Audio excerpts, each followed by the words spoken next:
And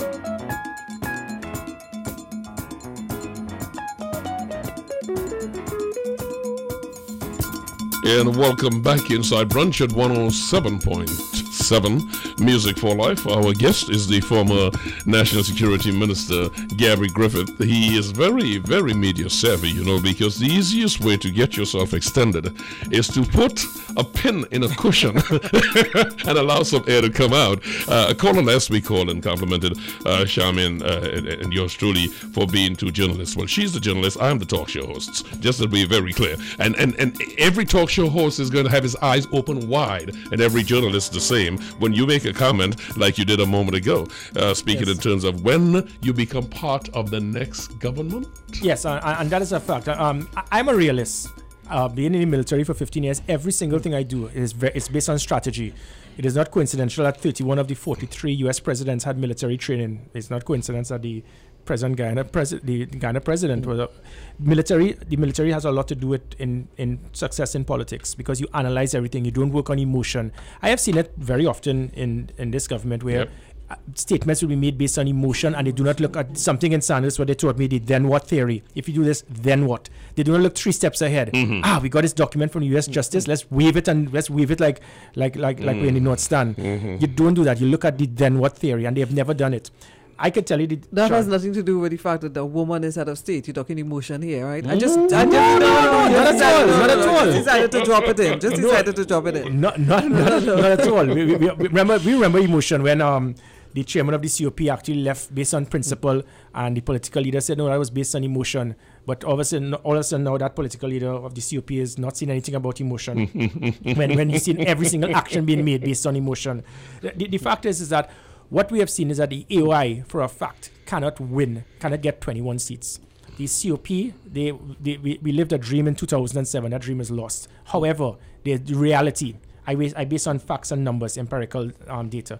There are 150,000 floating voters in this country. That 150,000, they are not UNC till are dead or born a PNM and I will die a PNM.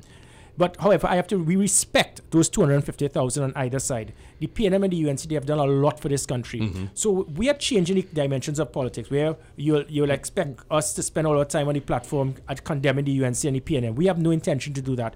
Both political parties, they have done good.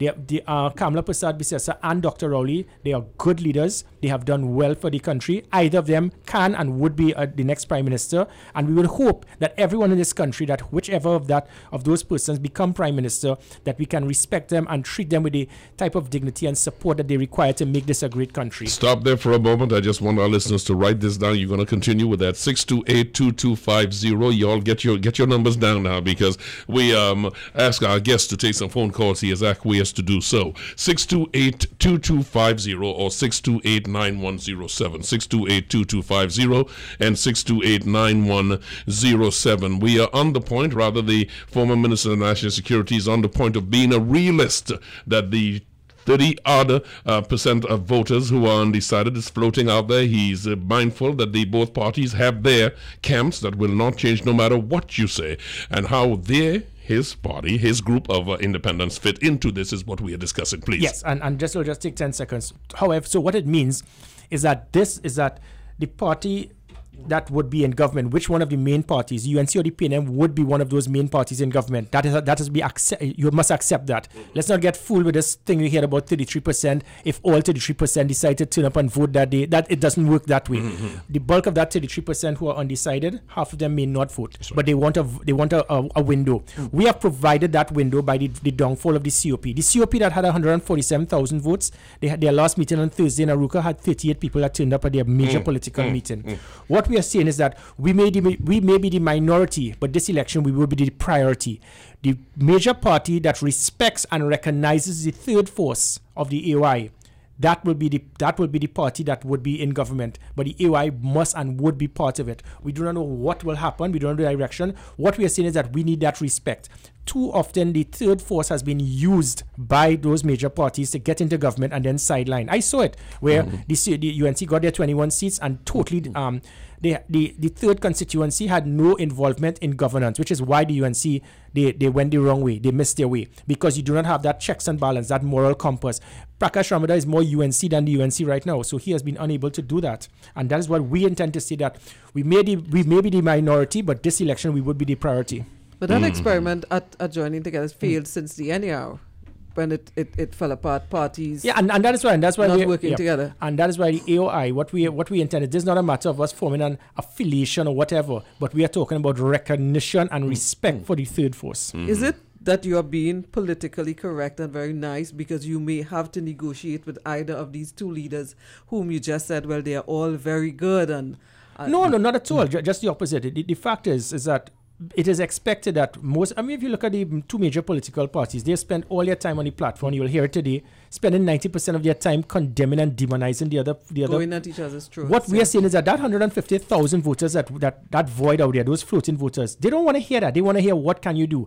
The AOI, I can assure you that there's no political party that has a national security policy for this election coming than the AOI. And I could out-debate them any day of the week and twice on Sundays. They don't have it. And if you say 70% of the country, their priority is national security, if you want to have a safe country, if you want to have a safe society, if you want to protect yourself, your family, your loved one, your assets, the AOI must be part of this government. And you just heard the manifesto. All right, let's get to the telephone. Introduction to the manifesto. Yes, thank you. But we have heard the utterances from the PNM that they are not looking to do any accommodation. There are many who say that PP has turned out to be a problematic partnership. You were saying that you and your group of independents are disposed to going in and speaking to both parties and trying this once again. Some sort of accommodation. Not speaking. This is not a matter of us going in bed or forming an accommodation. What we are saying is that we have to be realists. One of these two parties would get the majority of the 41 seats, whether it's 18 or 19 or whatever. The AOI, our job is to say, listen, we must be the moral compass for any one of those two parties that would be the primary political party in government. Most of us out here are getting the impression that when you bring these armored vehicles, that they're going to go up into Laventille, for example. It's and that shows, no, it's not. And that is why you see people, because not understanding national security, they as Patrick Manning, Prime Minister Manning said once, all it takes for national security is common sense and a level head. It is not the case. You need to have the knowledge and data to understand what needs to be done. If you cannot take, for example, let's say, let's not use Laventille, a volatile area, armored person, the Jamaica Defense Force, the Jamaican government and those persons, they laugh at us. When I have conversations, say, are you all for real in Trinidad and Tobago? People are criticized. That is what is used in Jamaica.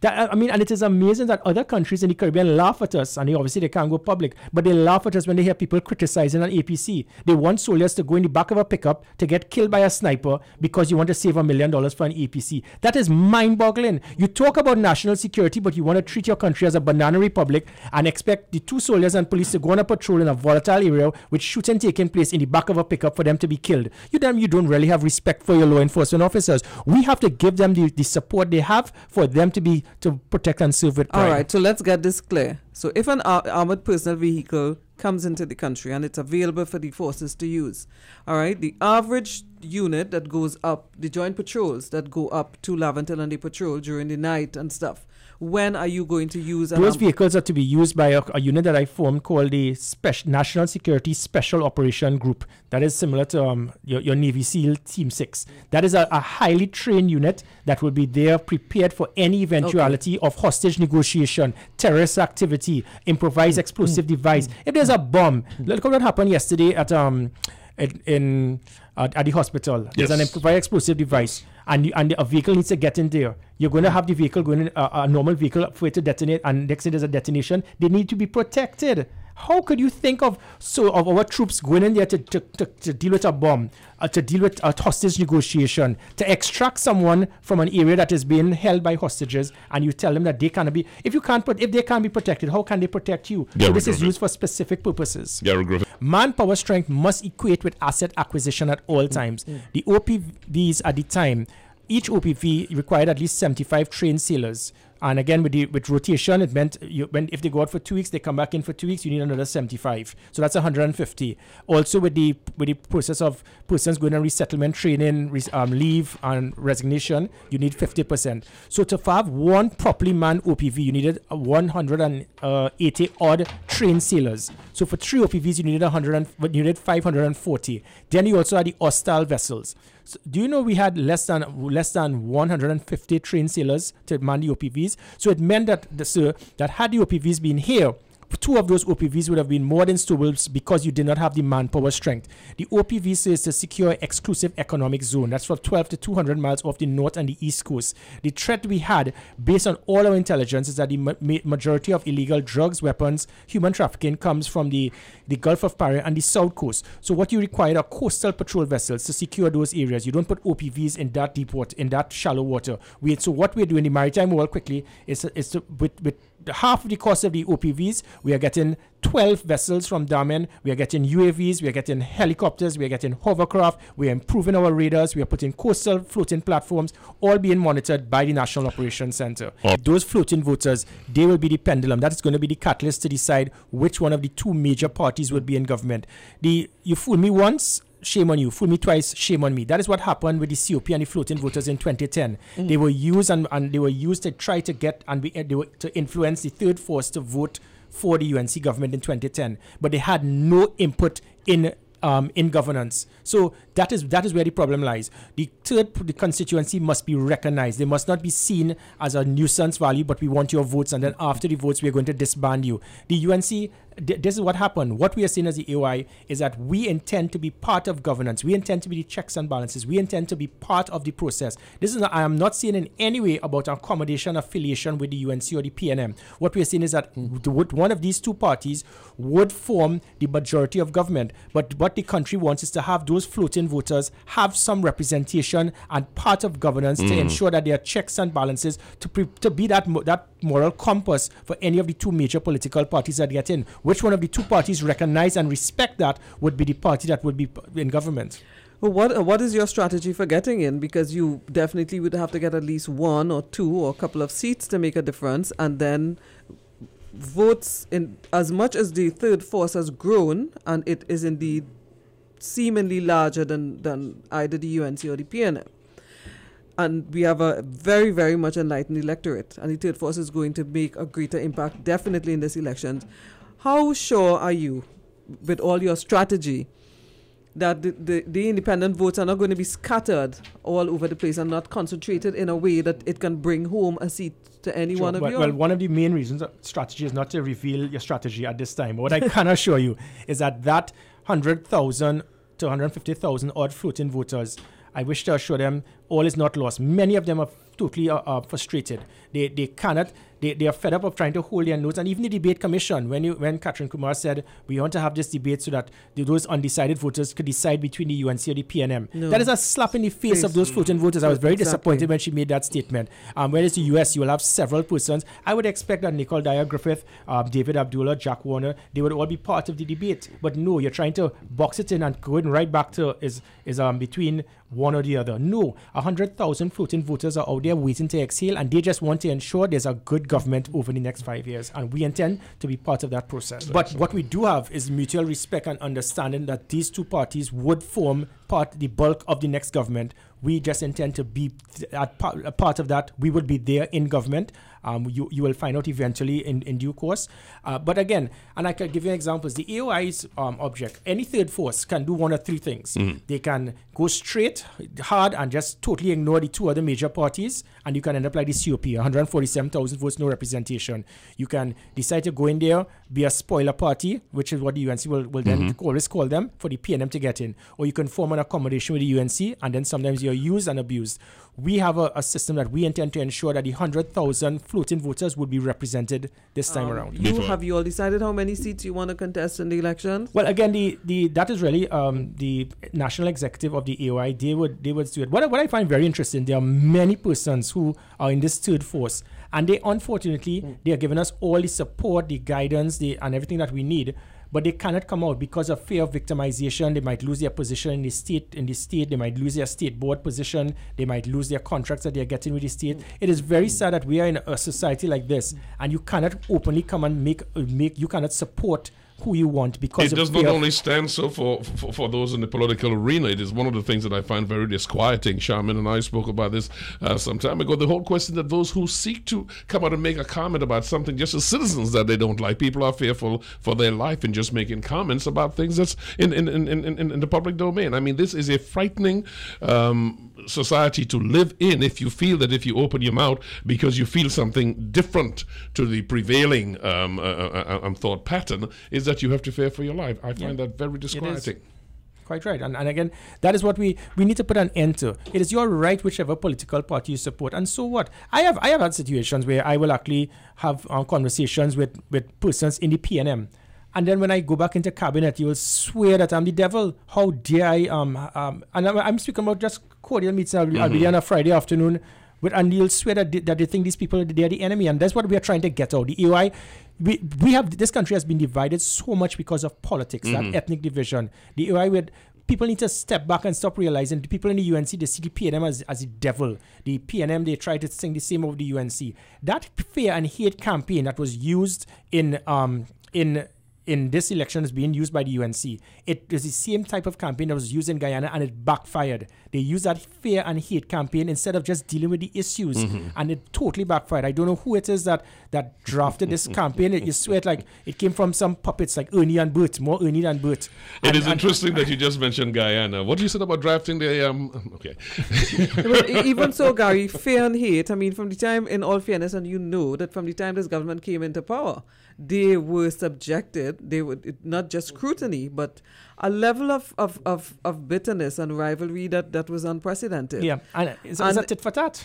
Exactly, and that is where it has reached, and which is why I go back to social media, which is going to help to determine the next election, because what cannot be said verbally, rather what can be said on conventional media, like here, we have our rules and our regulations, but it is coming out full-blown, and we are heading into a racial elections. It is already there. We're there. How can you counter that? It's pure race, it's pure hate. And even before you go further, as I was telling Bishop even before this morning, it has reached a stage where tolerance in Trinidad is virtually non-existent right now. We see to the level of the guy who, for whatever reason, was shot in Princestown last night. He was shot yesterday because of some issue over a girlfriend. Yes. That's what his common law wife is saying. So it's as bad as that. You know that on the crime level. But on the level of the politics, it has reached a stage where, and it started to surface yesterday. I want to talk about it because Hindus have been, Hanuman worshippers have been across on national television all week saying that on June 2nd, they're going to have this part of this global chanting. And that's their religion. We have grown up with religious tolerance. The IRO, which started with the late Anthony Panton, Archbishop Anthony Panton, is unprecedented, I think, anywhere else in the world.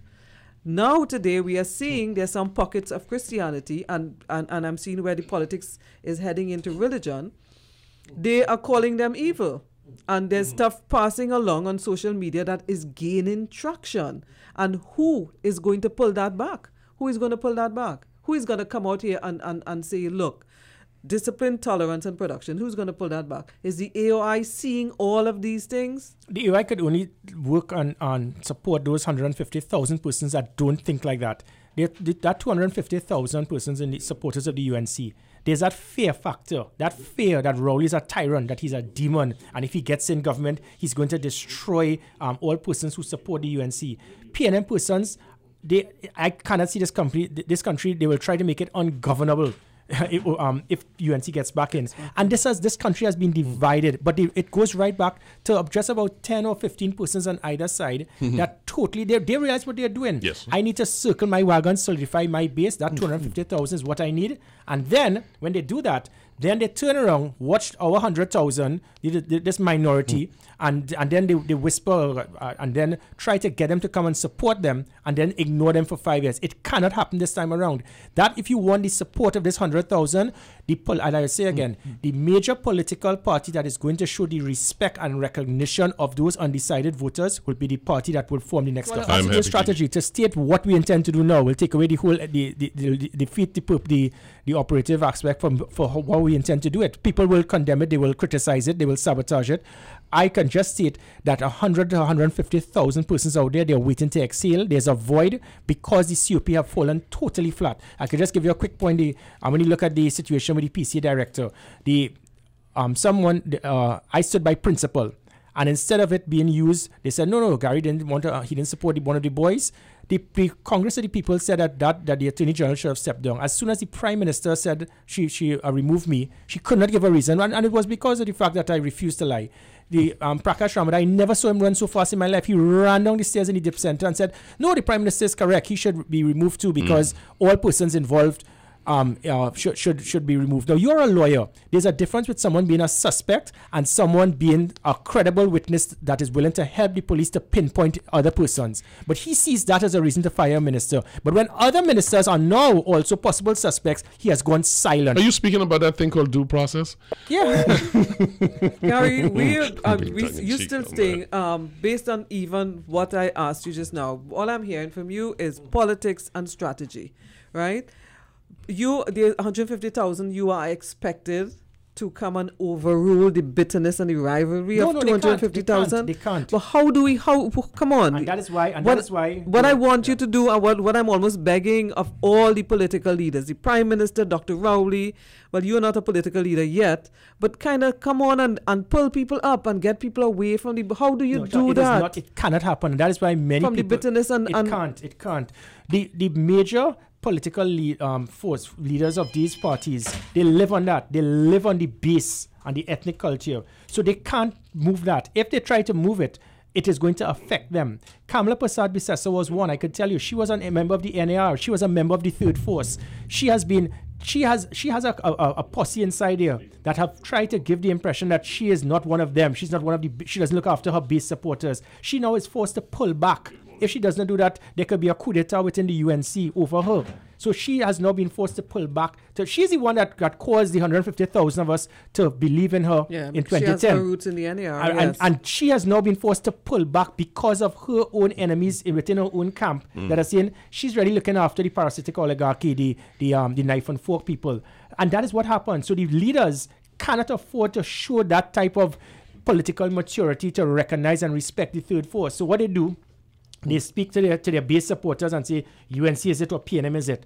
But then they have to turn out to get that vote. All they need is to have them stain their finger, and then for the next 5 years ignore them. It is not going to happen again. We expect and demand that we get that recognition, and the political party that gives that recognition will be the one that will be in next government. Wonderful statements made outside of the political, outside of being in government. But once you get into governance, not you, once folks get into governance, one, they don't see them. Secondly, they don't hear the wonderful ideologies coming forward. And thirdly, they all seem to get not amnesia of what they said, what they promised, but suddenly they go silent. Yeah, but again, I showed that I walked it. The political leader of the AOI, Griffith, she walked it. She could have remained as the chairman of the COP.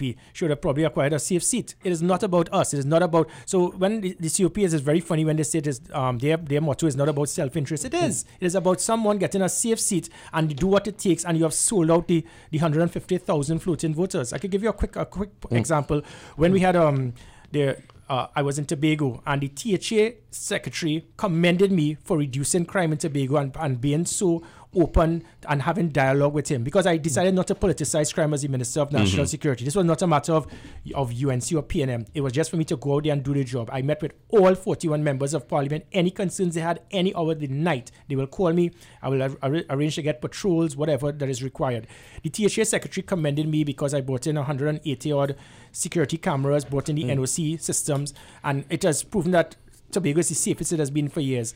A minister then said that in my presentation, I didn't call the Prime Minister's name enough. I said, what do you mean? He said, you should have said, and had it not been for the Honorable Kamala Prasad-Bissessar and the great things she achieved. I said, when you do that, the 100,000 floating voters, they get a little fed up. And because just hearing, all they need is delivery. This man told me, well, you all are the minority, you don't count. And this is a minister. That is the kind of arrogance they have, that I don't care about what the 100,000 of you all care. our 250,000 just want to hear Kamala's name every 3 words. Yeah, unfortunately, 9 minutes before the top of the hour. Good morning. As we close off today, that's how we're doing it. Well, today at Constantine Park in Macoya, in a little while, the United National Congress is going to take center stage. Across here in Port of Spain, Mandela Park in Port of Spain, the People's National Movement has set up for a family day. So we've had both forces setting up themselves and for adequate airtime later on national television. I'm sure you're going to get live coverage of it. So today we brought balance to the picture and we had the independence here. We had former National Security Minister Gary Griffith in a talk that started off on national security issues, as he was one of the persons implicated in the Emailgate affair. He cleared himself. He gave us his perspective on it. And we say good morning and thank you for being with us. Stay tuned. Next Sunday, we're going to be back. And the best news out of all of it is that rain is forecast for the next couple of days. Could use a little rain, indeed. Yeah. First of all, thank you so much for being generous with your time and staying another hour with us. We've got a lot to go with this, but you were very clear this morning on a number of issues, and for that, we are very appreciative. Thank you so much. Thank you very much. I'm glad that you spoke about the rain because the country really needs to cool down. The nation needs to exhale. We've reached a point of madness. I ask the whole country, please remember there's going to be a day after the general election. Right. Let us just sit back, accept the results, and let us stop demonizing your political opponents. In fact, let us enjoy this in the next few months rather than think of it like it's a war zone. It's kind of like free theater, you know. You sit back and look at them play themselves, and it's free theater. Yes. And you make your decision at the end of the day. That's right. And it is your life, so yes, it is life. So there will be passion, serious passion. But as you stated, as we all agree on, there is a day after when we must realize that people do things differently, but the country is what they have in mind, at least so we hope. Yes. Thank you so much. Have a wonderful day.